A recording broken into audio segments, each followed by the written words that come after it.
Hello అండి అందరికీ. ఈరోజు నా స్టైల్లో నేను చేసుకునే చపాతీ మీకు చూపిద్దాం అనుకుంటున్నాను. ఈ చపాతీ పూరీలు పొంగినట్టు పొంగుతాయండి. ఒకసారి అయితే చాలామందికి తెలిసుండొచ్చు.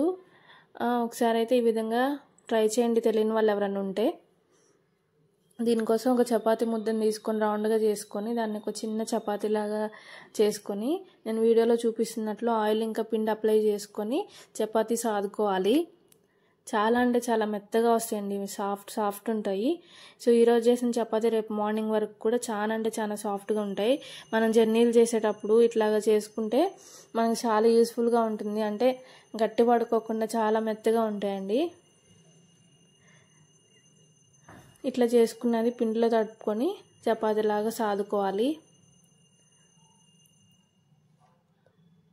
చూడండి, ఈ విధంగా మంచిగా సాదేసుకొని ఇవైతే మనకి జర్నీల్లో మాత్రం చాలా అంటే చాలా యూజ్ అవుతాయండి.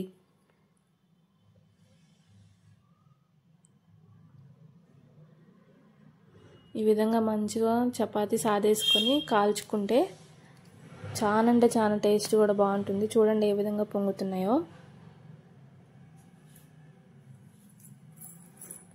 మీకు కంపల్సరీ నచ్చుతుంది. అన్ని వైపులా కాలేలాగా మంచిగా కాల్చుకోవాలి ఆయిల్ వేసుకొని. ఒకవేళ ఆయిల్ నచ్చకుంటే నార్మల్గా అయినా కాల్చుకోవచ్చు. నార్మల్ కాల్చుకున్నా కూడా చాలా అంటే చాలా సాఫ్ట్ అనిపిస్తుంది. కాల్చేటప్పుడే మీకు అర్థమవుతుంది, చూడండి అది ఎంత సాఫ్ట్ అనిపిస్తుందో.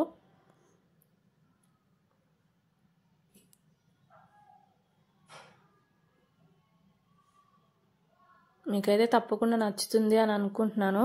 తెలియని వాళ్ళు ఎవరన్నా ఉంటే మాత్రం కంపల్సరీ అయితే ట్రై చేయండి.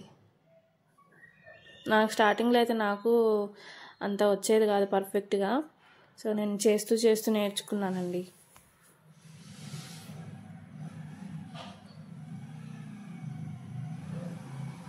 ఓకేనా? నా ఈ చిన్న చిన్న వీడియోస్ మీరు సపోర్ట్ చేయండి, లైక్ చేయండి, షేర్ చేయండి, సబ్స్క్రైబ్ చేసుకోండి. ఈ విధంగా కాల్ చేసుకొని సర్వ్ చేసుకుంటే వేడి వేడి చపాతీ ఇంకా ఆలూ కర్రీ రెడీ.